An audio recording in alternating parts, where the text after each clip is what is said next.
Welcome to another episode of Stay Classy San Diego. I'm Steve Petersky, a reporter for the Coast News, filling in for Steve Wire. This podcast is dedicated to civil discourse around local and regional issues impacting North County and San Diego County. We speak with regional and community leaders, business professionals, and elected officials to get the scoop on important issues impacting our area's way of life.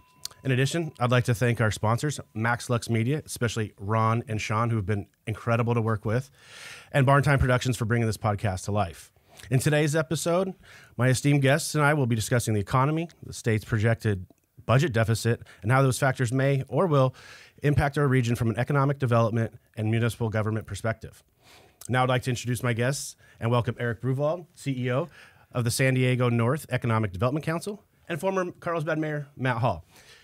Eric is responsible for the operations, programming, services, and research analysis prior to the EDC. He was chief economist with the National University System and president of National University System Institute for Policy Research, where he oversaw the authorship of more than 100 economic and policy studies focusing on regional economic competitiveness. He's also the VP for Public Policy and Research for the San Diego Regional Economic Development Corporation. He holds a bachelor's degree from the University of Denver, go Pioneers, yep, and a master's from UCSD. Mayor Hall is hours into his retirement. Congratulations on your career in public service. He was elected to the council in 1994 and as the city's mayor in 2010, which he served 12 years. He spent years as the city's representative on SANDAG and the San Diego County Water Authority and many other boards and commissions. Prior to his service on the council, Hall served as a planning commissioner, and he was also part of the Five Mayors Collaboration, and actually spearheaded it, to initiate Innovate 78, a multi-city partnership furthering innovation to boost economic prosperity. He's also a Vietnam War veteran, a business and property owner, and Vista native. Gentlemen, welcome to the podcast. Thank you. Good to be here today. So, Eric, let's just start with you real quick. Can you just give us a description of your organization and kind of what you guys do? Sure. We're an economic development organization that operates everywhere north of State Route 56 here in North County. And we define our role in a pretty traditional way of economic development. We help market North County for inward investment. We work with existing employers to help solve challenges so they can retain employment and expand. And we connect employers and educators to help strengthen our workforce pipeline so they know what they're doing and can adjust programs and course offerings to see fit. Excellent. And Mayor Hall, like I said, congratulations on your retirement. Just a little bit about how you feel, from last night's ceremony and a career well spent, almost 40 years in public service. So just kind of your thoughts on that. Well, it's truly been an honor to work with the community in Carlsbad, and I think what's really separated Carlsbad over the years is our ability to work as a family or as a community. And Ann Colchin used to say it best, we're part of a family. So going back to the mid 80s all the way up till today, it's how we have collaborated with our citizens, our political leaders, and most recently since 2010 with the surrounding cities to not only make Carlsbad a better place to work, live, and play, but also the region, to grow the region. And I think we've been reasonably successful. Now, is that referencing Innovate 78? Yes, sir. Okay. Yeah, it's been a very popular program. And kind of going off of that, I just wanted to get your guys' take, and we were talking a little bit offline before we get into the kind of the heavy hitting stuff. But what are the big industry clusters in North County, and kind of how are those growing, or are they not growing as of right now? So, Mayor Hall, let's start with you in Carlsbad. Kind of what are the big industry clusters there? Well, there's leisure, there's tech, there's the green technology, the bioscience industry, just to name a few. And Eric? Absolutely. I mean, I think Mayor Hall covered it. I would add, that a couple others. One, North County's got a strong and really diversified small and mid-sized manufacturing base, which is important for driving regional employment throughout the corridor. And then increasingly, I think we've got some really interesting folks in the ag and food space throughout North County who are leveraging sort of a rich history that we've had here in North County stretching back 100 years. Excellent. And to go off that, what sectors do you guys see as growing? I think we mentioned it in Carlsbad a little bit that the biosciences are exploding. But from a regional perspective, Eric, where do you see? Yeah, I think that's right, Steve. I mean, from a North County and really a San Diego County perspective, one of the really great drivers of our prosperity over the last decade has been our life science industry, both folks that are on the drug and therapeutic discovery side, as well as our medical manufacturing or medical device manufacturers. Both have been growing, and I think one of the important things is that they are somewhat resilient to economic downturns, and demographics are on their side. So, there's likely to be continued demand for those kinds of therapies and those kinds of innovations as we get older. And San Diego's well positioned to benefit from that trend. Gotcha. And Matt, what about Carlsbad? There's a lot there. Obviously, Palomar is a big driver of economic development and revenue and investment. So what are some of the big clusters here in the city? And if you could just expand a little bit on some of those that you're seeing real growth in, and how do you guys attract, and how did you guys attract those businesses? Well, you asked several questions there. So I think I'll start off with the last question. Sure. How did we attract those industries?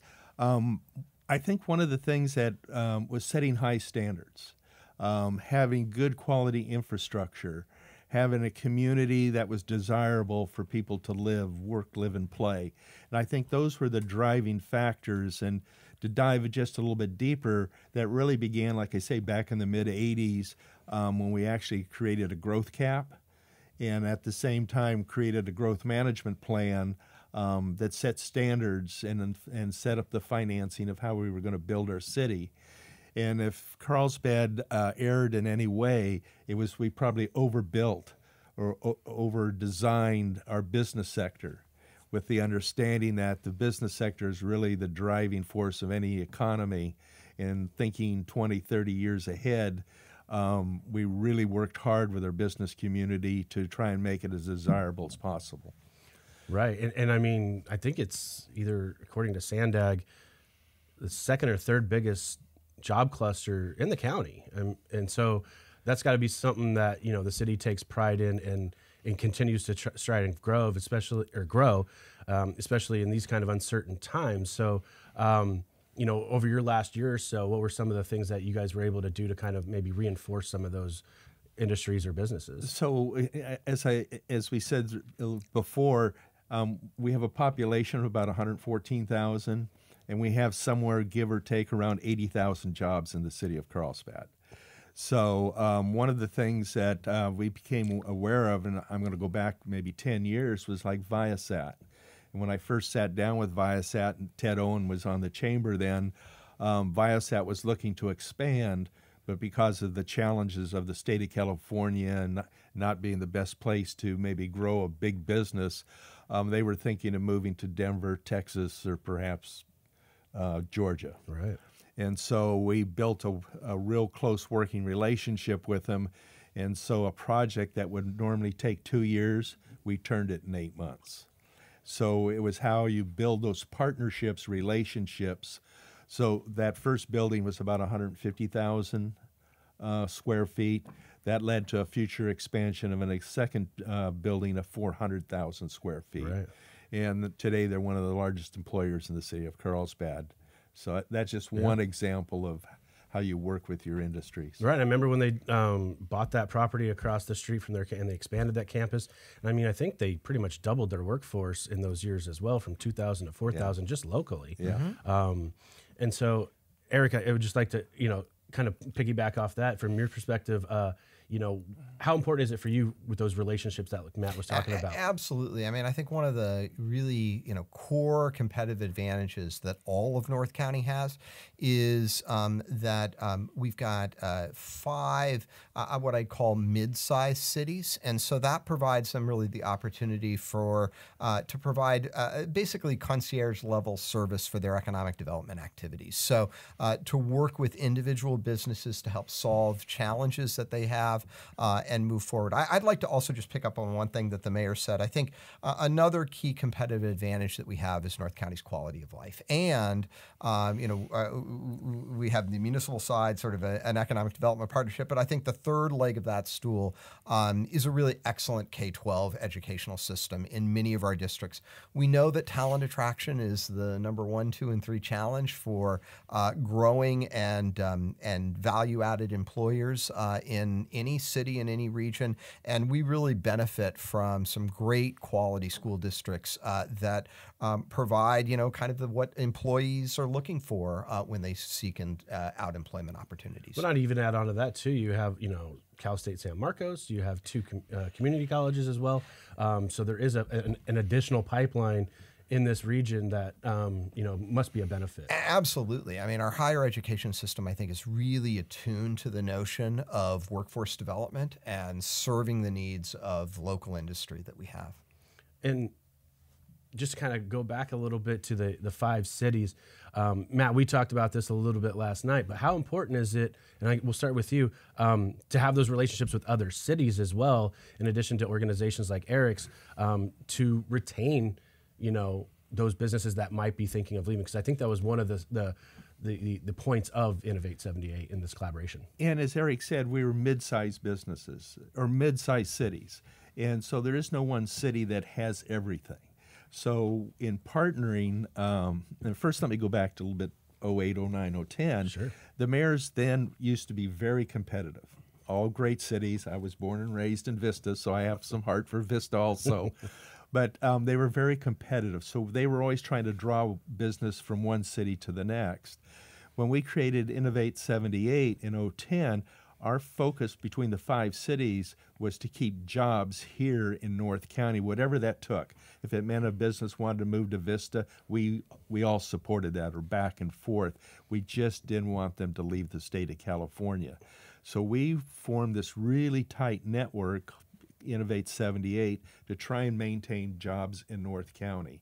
And just to mention what Eric said earlier about schools, education is a key component to bringing business or getting business to stay here. So we worked with the different schools to try and build the relationships they needed and the partnerships between what the cities needed, or not the cities, but the businesses needed as far as education, for not only for today, but where they were going in the future. So perhaps those courses could be offered today. Right. So. And it's important to have those secondary education opportunities in a region like this. Like you said, it just draws more attraction, quality of life. It just lifts all boats. And considering San Marcos is a fairly young institution. Yeah, it's one of the youngest Cal State systems. Yeah, and so, but they've built that school up very well over the last 20 years or so. And so it's exciting to see that there's those partnerships. And I've even noticed into the high school levels too, that some of these businesses and industries have, connected with high school students as well. I think the other thing I would add to your listeners, Steve, is that, and I think Mayor Hall, summarized a ton of what makes Innovate 78 great. The thing I would add on to that, though, is that we also know that the majority of people that work on the 78 corridor live in another city. So actually the distinct minority is making that commute from within a city boundary. And so that was why it was so vital that the mayors came together, that the city managers came together, that they really thought about cooperative solutions. Because, I always say people do have an address in one of our 5 cities, and they do obviously have some affinity. But in terms of when we look at how they live and work and sort of play in their daily lives, people are moving along that corridor all the time. It's also why, and I'd commend his leadership that he's shown over the last decade, why Mayor Hall and others fighting for investments along the 78 corridor when it comes to transportation funding is so important, because people are using that freeway and using that corridor every day in a myriad of ways as they live out their lives. Excellent. So moving on a little bit, the big kind of albatross, I guess you could say, is the state, and really shocked me was the $25 billion deficit that they came out recently said and projected, and that's not including inflation and a recession, so it could be even scarier. But just from your perspective, Eric, on the overall kind of economic conditions are out there. How do you see it? So, I mean, my crystal ball's probably as good as anybody else's. It's a big number, but in the scope of state budget deficits, it's not too bad. Without getting too wonkery, the state's success or failure on the budget side is almost entirely a function of the stock market anymore and capital gains tax on some of our wealthier citizens. So I think, that's a number, but I think the state will manage it. The recession, again, anybody's crystal ball is as good as anybody else's. I will say, the biggest challenge that we have looking forward economically, fundamentally, in this region comes down to housing and comes down to housing costs and housing supply. It is a daunting challenge for employers right now at the mid-level of what they're paying, much less, sort of more modest jobs, but the mid-level that they're paying for them to recruit and retain really what, I would say is the drivers of their competitiveness, from entry-level engineers to quality managers to folks that, sort of make a business go. And North County and California just in general on the coast is just a very expensive place. And that's why more housing is generally always a good thing. Sure. And Matt, from a municipal side, with the state budget projections and kind of what Eric is saying, how do you see it? What are there concerns there, or Well, I think there are concerns from many different aspects. And when you go back to 08, 09, 010, it was housing and the housing financing that really tipped the market. Today, there's more than just, it's not only a housing question and the cost of housing, but there are multiple indicators throughout the nation, if not the world, from the supply chain to pensions and a whole host of things. And so when you look at it from the political sector or the city side of things, a city is not like a business. A business can pivot pretty quickly, Sure, depending on its size. When you talk about a city pivoting, it's a year to 18 months to pivot. And so what I've learned, and I had great mentors going all the way back to the early 90s, and the last budget that was really upside down in the city of Carlsbad was 1993. Although I will say this year's budget was very concerning also. But what I've learned over the years is for a city to be proactive, to tap the brakes when you see something where you don't have a clear future. Tap the brakes and let's see where we're going to go. Now, that doesn't mean you just stop doing whatever you're doing. Right. It also creates opportunity.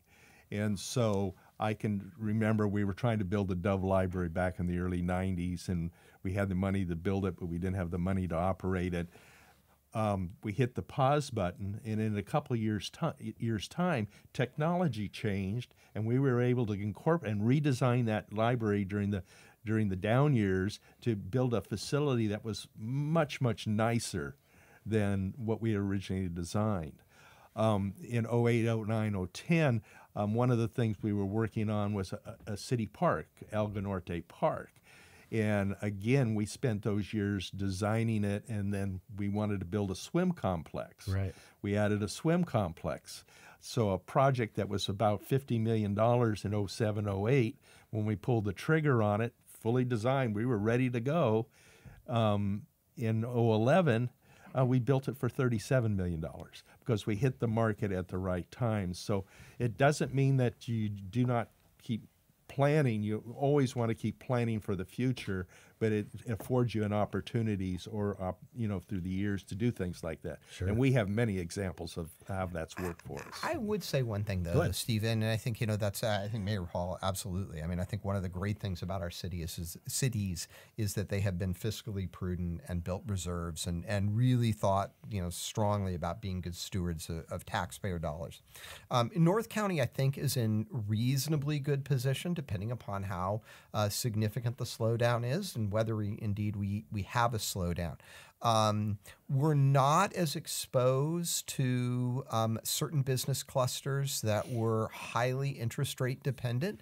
We do have some, and I think we're gonna see some of that, but not as much as, say, a community that was highly reliant on venture-backed businesses when money was essentially flowing at negative interest rates. Can you give and me an people throwing example of what those type of businesses are? Sure. I mean, I think, lots of sort of software companies that didn't necessarily have a revenue model or had a minimal revenue model Right. or a long runway to, burning through venture money. Well, Gotcha. when interest rates are at 1 or 2%, people are able to get leverage and simply throw money.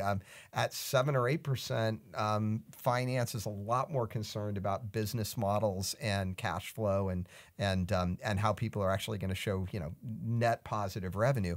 Many of our businesses, like I said, that broad base of mid-sized manufacturers. Now, clearly, capital expansion will be more expensive and inventory, but those are businesses that actually have a product and a business model and customers that are paying bills with positive cash flow.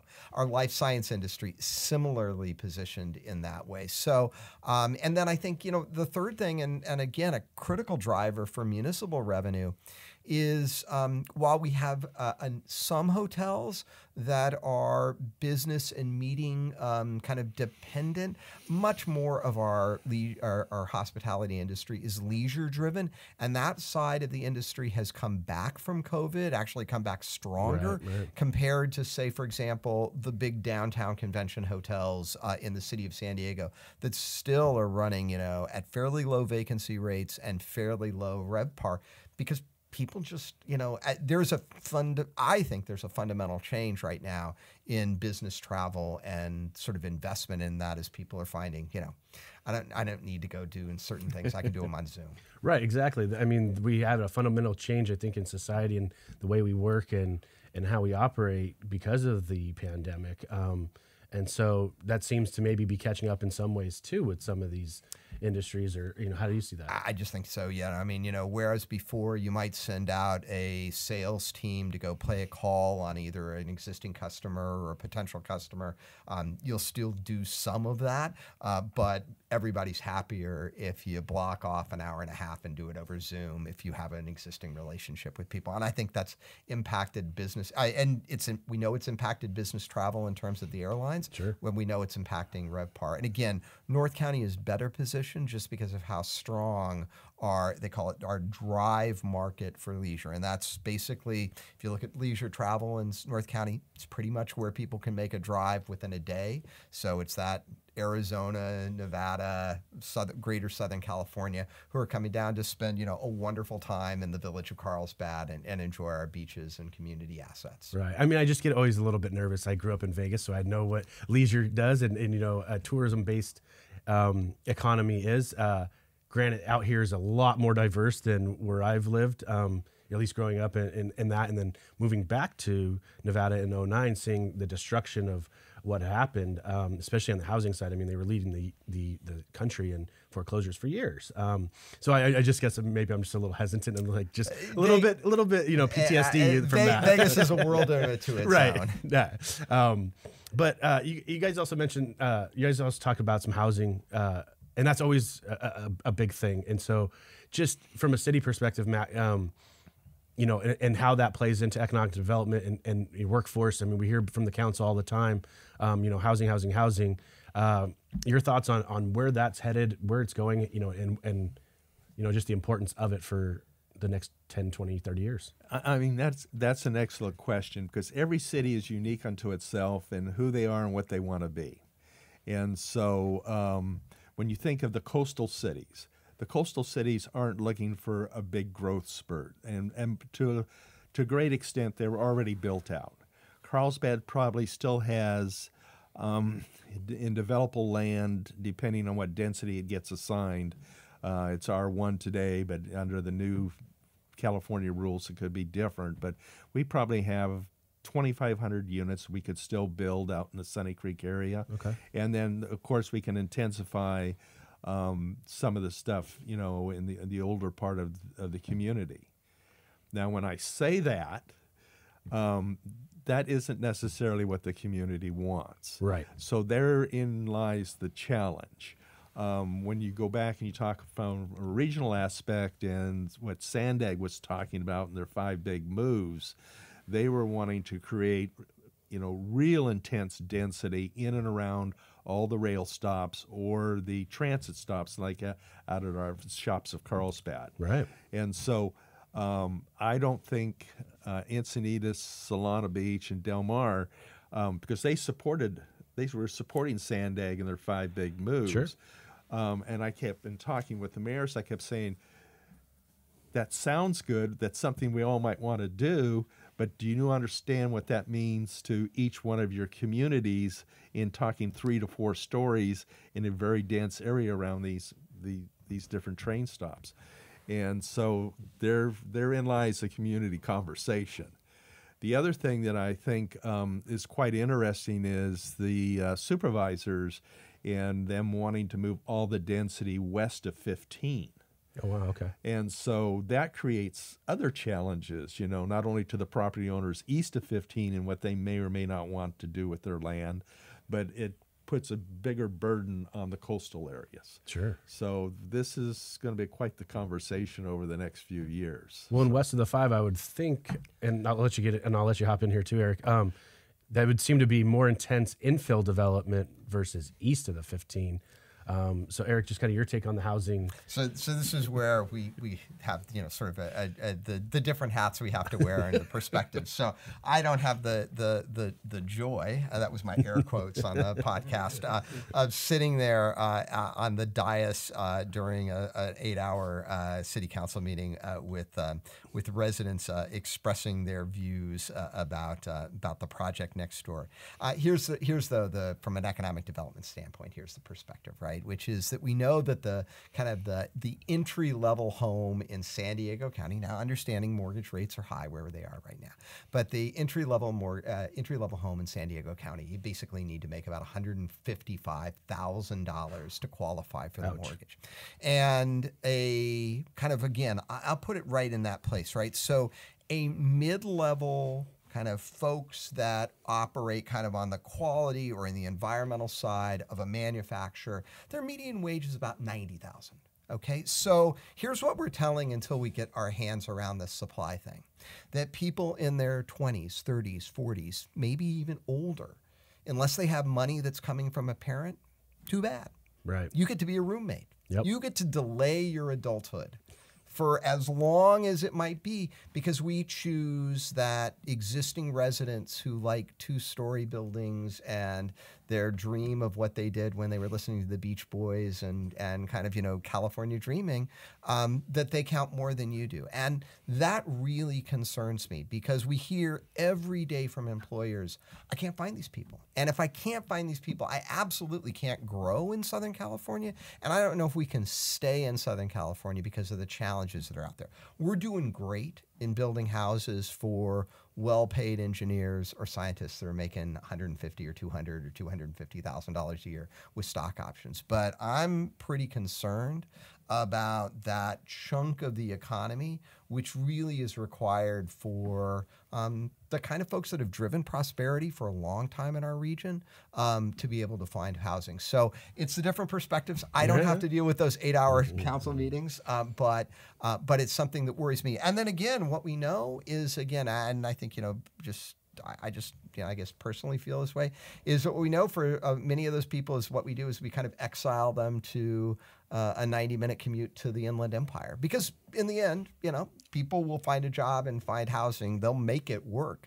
But that seems like, a pretty awful thing to exile people to, because they just kind of came along, 20 or 30 years too late into Southern California. So I'm pretty sympathetic to that. And that's why I think, from an economic development standpoint, I think we just need to, really lean into the notion of providing enough housing to support the robust job growth that we all enjoy.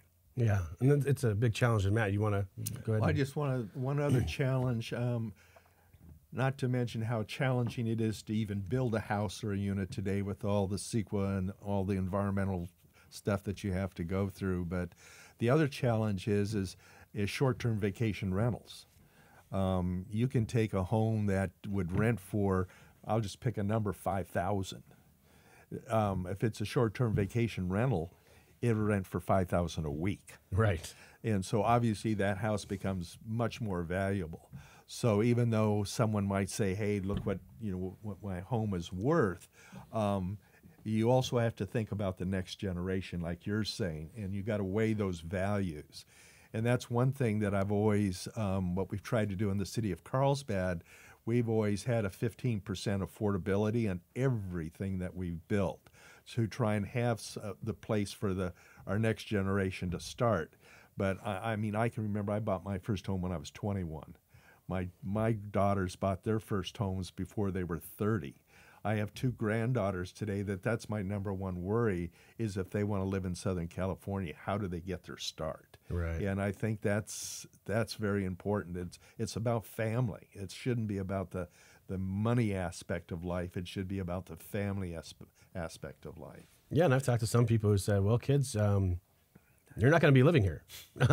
you're just going to have to look somewhere else out of state. Going to the Midwest or somewhere like that, where it is affordable." And there's also, a lot of challenges too. I'd say on the housing side of things, you got these state mandates, but you also have the prices of land. And then and if they go market rate, I mean, they're just, we're not building what's Sandag's requirement, 176,000 units. Well, we're not doing that all at once to flatten out that market and make it affordable. So I guess there's a lot of challenges on the pricing side of things too, from a developer standpoint. Sure. I think that they're, I don't want to be doom and gloom because it's holiday time and we should be happy. So that I think the city of Carlsbad has found some ways to add what, I think has been, pushing the needle, I guess is the right way to express, on some density. I would say, an exciting thing that's going to happen, and one of the things that made me excited is the city of San Marcos just approved what will be 14-story residential buildings, the tallest buildings that are between UTC and Irvine, the Y, in all of Southern California. It's going to be right there in San Marcos. And at that city council meeting, Matt, it's pretty amazing. There was only one person in opposition, and there were 16 people there that were excited about it. And it was a high-quality project that was designed and created kind of neighborhood amenities, and really was positioned in a way that they, talked about listening to the community and so forth. So maybe things are beginning to shift. I also have seen that in Oceanside, some positive things that are going on there. I think, it definitely pushes the needle on where residents are. But I think that we've seen a beginning of shift of people understanding, just like Mayor Hall said. I mean, this is about, you can think about your kids or your grandkids. But I think, again, that economic development standpoint, I think about it, this is the people that are here now. And there's no way you're paying some of these people in that mid-level position $160,000 a year. The business model doesn't work that way. Right. And yet, that's what they have to get to be able to get into home ownership. Or like I said, have a roommate, or marry for a mortgage. I mean, how sad is that? So I think that this is the big challenge that we have in North County. Yeah, and you brought the San Marcos project. I talked to Mayor Rebecca Jones about that a little bit, and she had said that it was specific to being near the university, and so that was the caveat. Because I think, at least in my 7 years of covering North County, I think there's one issue that any resident, doesn't matter the political spectrum, agrees on, and it's we don't want the pack and stacks, or the stack and packs, however you want to say it. We don't want to be the Orange County of. And so I'm going to push just a little bit. And so, yeah. No, I'm going to push on this a little bit. I'm just saying that's what I've heard. Well, I understand that. But here's the other thing that those same residents talk about, which I think is really important, right? Is that they say that they want unique restaurants. They love boutique shops. They love community and neighborhoods that are like exciting and vibrant, like Little Italy. Look at how cool it is to go down to those marketplaces. And here's what you'll learn, or here's what you'll hear from folks that do retail development or retail economic development.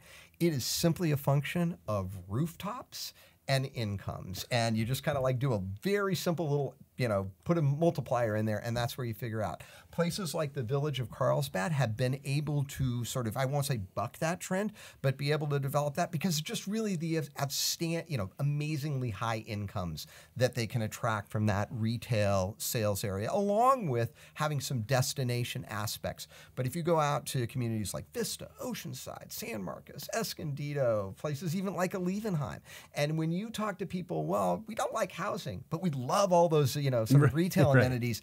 You just have to sort of bring people back to sort of you can't have one without the other. And if you like, your dinners from El Pollo Loco, and it's a great place, but, if you like your places from sort of generic, corporate chains, great, keep the low density. But if you like communities that have character to sort of support that, one of the things that does that with housing. And you've seen it actually in Downtown Vista. As Downtown Vista has added rooftops, it's added certain sorts of retail amenities and specialized restaurants and specialized kind of boutiques that are able to be supported because the population has increased. And I just want to take it one step beyond that. So when we built the first 4-story set of units in downtown, they were all sold before the final. And everybody who bought one lived in Carlsbad. They were downsizing from Aviera or Lacoste or someplace else, and they wanted to live in the village to be able to walk to the different shops.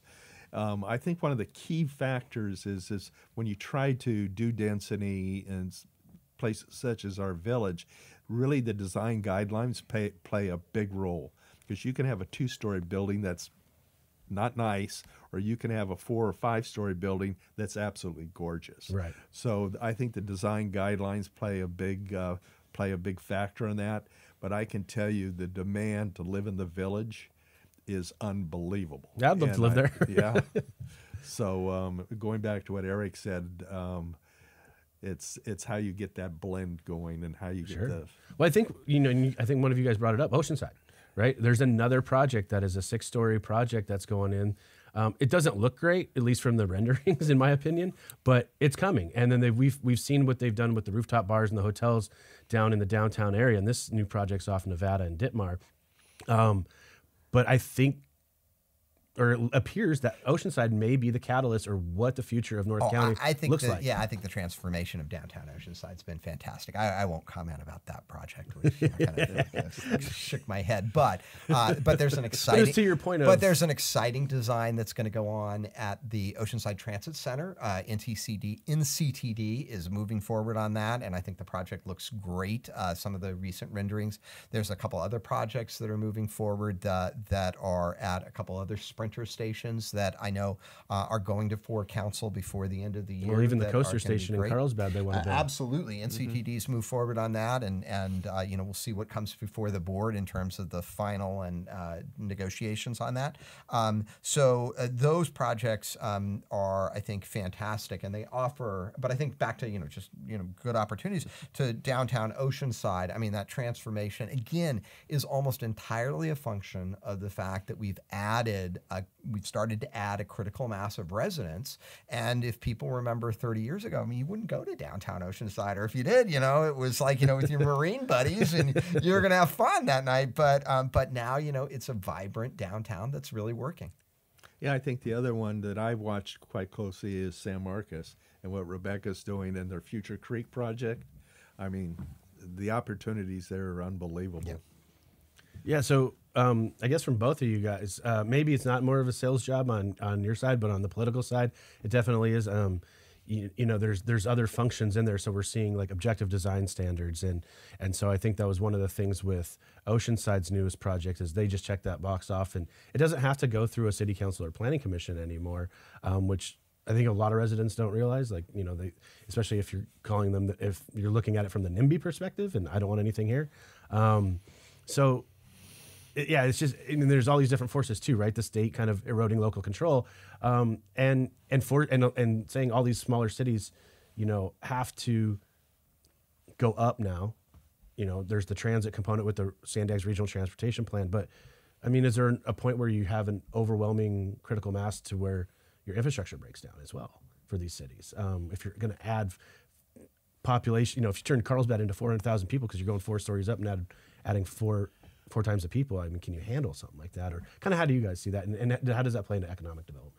I would just say that's one of the concerning factors in Carlsbad, because we actually picked a population cap. So when we size things like water, storm drains, sewer, a whole host of things, we've designed it for a certain amount of capacity. The one that's really challenging now is the village, because the village was built, some of those buildings were built back in the 30s, 40s, and 50s. Right. So the infrastructure is not only old, but it's way undersized for the future needs of what's trying to take place. So I think that is a real concern in how we address that. We had, with growth management, we had a formula to do that, but now that we're going to go far beyond that capacity, that is a concern. Yeah, I mean, I think from cities' perspectives, that is. I mean, I think, and how the state figures out how to be a constructive partner in that, I think is going to be important. Most housing, carries with it impact fees, so that you do have some revenue, but in many cases, it's not going to be sufficient.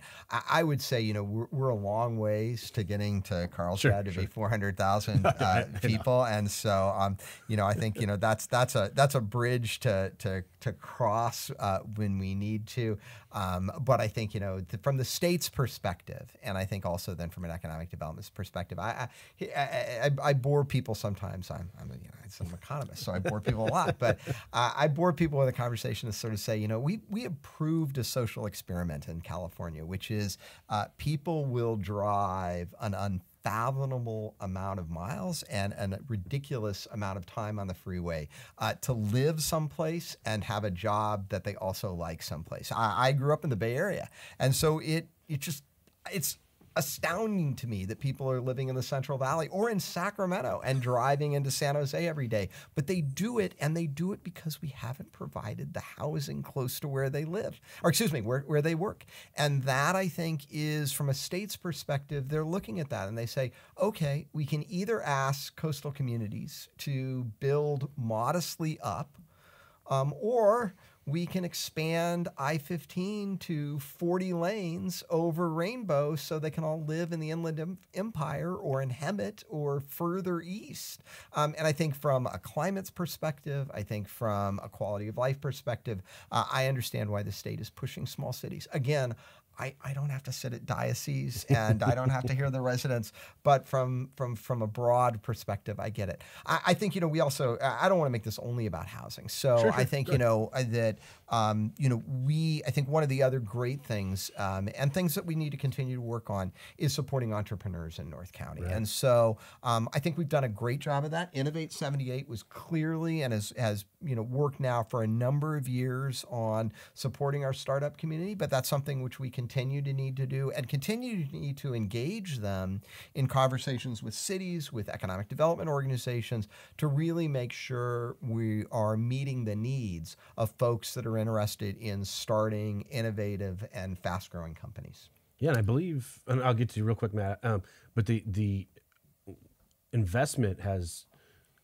in startups has gone through the roof in the last couple of years. I think it's up to like $300-400 million, if I'm not mistaken. Right? Absolutely. A lot of that in North County has been in life sciences. But we've seen investments in our software companies and in our, a sort of lifestyle or, kind of active lifestyle companies, some people that are making consumer goods. Again, we talked about it. The recession has, some concerns out there with, where we will be with the availability of capital. Sure. But I think, that's something which is important. A lot of those companies fly under the radar screen. They may not even have a physical location, and they kind of just do their thing in a virtual space. But I know that, people that work in the economic development ecosystem up here in North County, our doors are open to help and assist them with whether it's tax credits or accessing grant programs or just finding ways to help them, source talent. People are very interested in supporting those kinds of businesses. Mayor? Yeah, just to carry on a little bit, I think one of the biggest game changers during COVID was technology. With Zoom and team meetings and all of this. And I can say for my own family, I have a daughter now that lives right here in North County or Oceanside, and her base is in Minnesota. And she goes back there maybe once a quarter. but I mean, she works 8 hours a day out of her home. I have a son-in-law who used to work down in San Diego and was an hour and 15-minute commute both ways. He goes down maybe once a week or once every 2 weeks, where he used to spend a couple hours a day just driving back and forth. Right. So I think that when you think about the region at large, or even the country at large, that has been a huge game changer, and I don't think we've seen the full ramifications of that yet. And I often will walk up and especially to younger people when I see them, and obviously they've just moved here. A lot of them are coming out of Silicon Valley. Sure. They're still working in Silicon Valley, but they've chosen to buy a home here in Carlsbad or North County because of the affordability. And we think it's high here. It's a whole new game up there. But, so that in itself is changing who we are and how things work. And we've seen that, Steve, actually in kind of the office market, put on, commercial real estate hat for a second. The demand for industrial space, or the demand for kind of industrial warehouse space, has never been stronger in North County. I mean, the vacancy rates are really low. The rents that people getting, are, there's a premium out there. But office is a challenged product right now, and just for the reasons that the mayor said. We see work from home, flex work schedules, the opportunity really to source talent from anywhere in the country, if not the world. And so companies are making that adjustment. And it's having kind of I think North County's well positioned, though, in that ecosystem, because again, the high quality of life that we afford folks that live here are high quality K-12 school districts, and so you can absolutely see people like the mayor's daughter are she represents hundreds of, not thousands of people who are employed and getting a paycheck and spending that paycheck here in North County, but their employer may be located halfway across the country. Sure. And let me just take that a step further, because I think this is one of the things that was most important about Innovate 78. Obviously, it's nice if the business is located in your community, but more importantly, you want to keep the paycheck being cashed here locally. So if it's not cashed in Carlsbad, let's get it cashed in Oceanside, Vista, San Marcos, or Escondido. That's the most important part. Make sure wherever that paycheck is going, it stays here locally. And we know that from the data. So I think I want to say, and I'm doing this by memory, Steve, because I didn't know where we would be today. But I want to say for every one person that works at a Carlsbad company and lives in Carlsbad, 2 work at that company but live in one of the other 4 Innovate 78 cities. And so that's kind of where that focus on business, kind of core economic development. Let's make sure businesses, have an open door, and that but then also what the mayors did to cooperate on infrastructure and not have fights about road closures. Those things were all important, because that's how people live. And I think, we need to respect that. That's, that they'll vote in a city election and they'll have a mail address, but I think of them as, residents of our corridor, because that's how they live. And that's how they work and play. Gotcha. Another thing, you guys have mentioned technology, obviously, quite a bit. But I wanted to kind of highlight a little bit.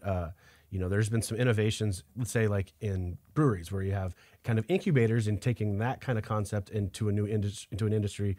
Those two have never merged, but you're seeing a lot of that. Obviously, something like the San Diego Tech Hub. What Claude Jones has done with that group and their leadership. What has something like that meant, where they've kind of created this new hub and really been able to help that industry grow in San Diego and get more investment for startups, things of that nature, and really kind of put San Diego on a map as far as a tech kind of centric area. So I think we've done a good job on that. I think we have some more things to do in North County. So the Brewery Igniter, which is the program that you're talking about, that's a project that H.G. Fenton put together, has been fantastic business model of allowing folks entry points into that industry without requiring a huge amount of capital investment and a huge amount of leverage or loans or financing to be able to do that. See if they've got a product, see if they like what the industry is going to do, see if they have a business model that works, and then and graduate if they can Right. out of the Igniter. It's been a great project. I think they now have 3 Igniters in North County. I know they have at least 2. And so again, I'll get a phone call from Mike who will tell me that I screwed that up. And then I think in Escondido, there's a really exciting project that the city of Escondido is spearheading, which is about ag tech. And so the opportunity for folks that are involved in the agricultural industry and bringing some sort of new innovative technology, whether it's soil science or sensors or other drone operations, and to be able to test bed that and have a close interaction. It's an exciting economic development opportunity. We've got a few sort of places like Hera Hub in Carlsbad, which tries to look at sort of female owned and female founders and support them. But I think one place that we could still do good in North County and still make additional efforts is we don't have a dedicated full tech incubator like you see in some places down in the Golden Triangle, and we have a little bit of a life science one, but not the investment that Alexandria Labs has made with some of their investments that they've made at Torrey Pines to create full-fledged life science incubators. And I think that's really a next step in North County's kind of evolution. One of the interesting things that we know about those things is that if you look at where the founders live, they're all here in North County anyway, because we've got a great place and they like to surf and the coast is fantastic. Right. So getting those, it's a conservative industry, but getting those real estate folks and folks that are supporting incubators to focus in on North County and see some opportunities, I think would be a great thing for us to try and accomplish over the next 5 years. Mayor? I just echo his comments. It's I think that's a real opportunity for us here in North County that we haven't fully explored. So, Yeah, I mean, I know that I remember. I don't know if it's still viable, but the city had an incubator, I think, in life sciences, and it was 5-6 years ago, maybe. And now we're seeing all the investment and what would you guys say, $1 billion worth of what is it, GDP or for the city of Carlsbad over the past year or two? yeah, and the city of Carlsbad, I mean, going back for 10, 12 years, I mean, we've grown almost $1 billion a year. So I mean, we're second in the county, or just the city of San Diego. So I think one of the ones that amazed me most recently was Quidel. And you were talking about office space. Yeah. Take a 2-story office building and completely gut it to the walls and completely rebuild, including the lab and the manufacturing, all within this building.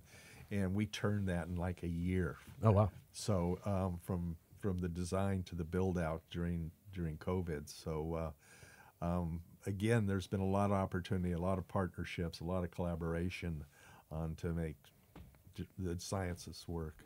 Yeah.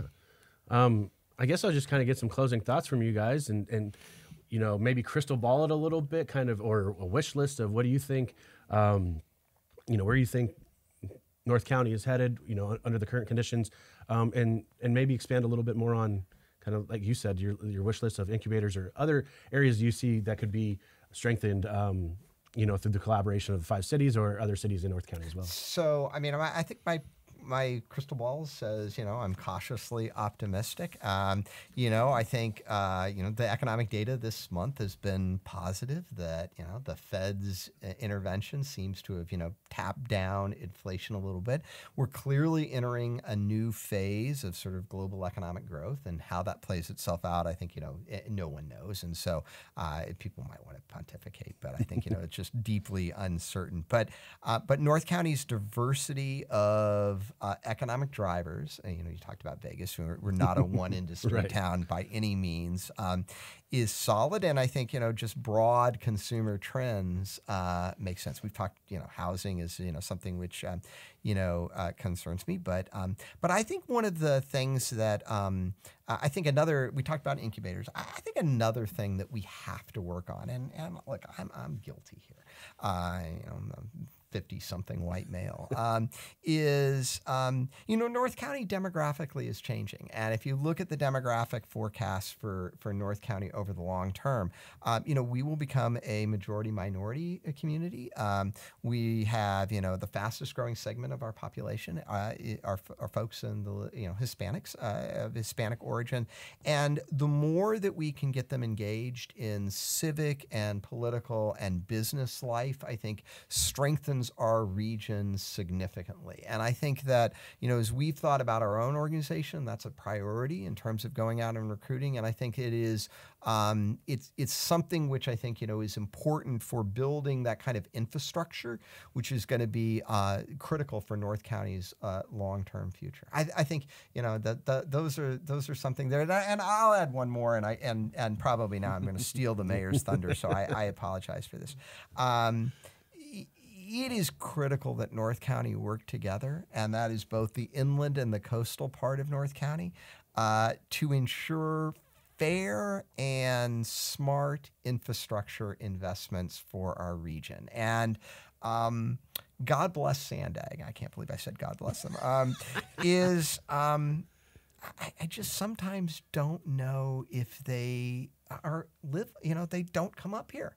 And for them to propose a gazillion-dollar heavy rail plan in an area where we have mountains like Twin Peaks in San Marcos and the grade up Palomar Airport Road, to me simply means that they don't even know our community. And that, I think, is the most frustrating thing sometimes, and where having solid political leadership and I will say forceful political leadership is really sort of on the agenda and important for our region. I'm sure glad you spoke about Sandag, so I won't go there. Only get in trouble. I think right now, one of the things that I'm focusing on, and I can't say enough about the 5 mayors in the 5 cities. And over the last 10, 12 years since we started this, we've had 1, maybe 2 mayors change in an election year. Right. Right now, we have 3. And so obviously Judy Ritter and I have been there since the very beginning. And now the mayor has changed in Escondido.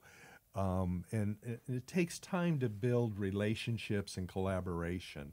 I'm just hoping that Jim and Rebecca can keep the mayors together, and that just doesn't happen overnight or snap of the fingers. That takes a lot of energy to build faith in one another. And so I hope that we'll still continue with that, and not only continue, but actually take it to the next level. And just to say about the voice, and a strong voice, it sometimes takes a strong voice to get people to listen. And you go back to the Sandag question, to me, it was just really challenging after promising for 20 plus years that you're going to build certain infrastructure. And we cities all built our infrastructure within our communities to match what they're promising. Right. And not to have that happen, it literally takes our roads, our major arterials, and collapses them because they can't carry the load because they can't get on 78 or 5. And so I think they need to go back and rethink that. And hopefully we as a region, the whole region, can come together on something that's far more practical than what's been discussed in the past. Yeah. Sandag is what I spoke with Rebecca Jones and Terry Gasterlin last week. I mean, us two could have just done a whole episode just on the economic development component of the regional transportation plan, from Sandag and how it impacts North County and what that would look like. And I think in the end, Steve, and this is where I would leave you visitors, because, I think that you can get into that, right, and you could get into the weeds like within 30 seconds. And yep, so that it is. What's important for the citizens of North County to know is that in the big picture of what that plan is it is a plan that essentially will spend all the infrastructure money in the center part and the south part of our region, which, even beyond the politics of it, is just topographically suited for big, more suited for big, heavy rail. Right. And if you want to continue to support that they can give you all the pretty diagrams and maps and lines and everything else. We are not building heavy rail up Palomar Airport Road over that grade and down into San Marcos. Right. It would be unfathomably expensive. And so the problem that people need to understand is that they need to voice that they want a regional transportation plan that is equitable to North County, that fits our landform. If there wants to be a conversation about density and densification, I mean, we've had a lot of that today that we've talked about. That's a conversation which I think is worthy of having. But a plan that just in terms of the structure doesn't fit our community, and much less is sort of technology which is maybe 20 years old and not looking in the future, to me is like didn't make a lot of sense, except insofar as I want to spend every single dollar in the city of San Diego and the city of Chula Vista. Yeah, and again, you just barely touched on its technology. What does technology look like in 20, 30 years? Because even if we were to hit the go button today on what they were wanting to do, it'd be 20, 30, 40 years before it ever get built. Right. Where the technology of tomorrow will be here a lot sooner. So one of the things that was very disappointing is we didn't engage more into what is future technology and how can we partner with the people that are creating tomorrow's technology to start building it into infrastructure today. So, and that's a whole nother conversation. Yeah, we could be here for another hour. Yes. Well, guys, thank you so much for joining me. I really appreciated the dialogue and the discussion today. I'd like to thank our viewers and our listeners, Max Lux Media, Barn Time Productions. You stay classy, San Diego.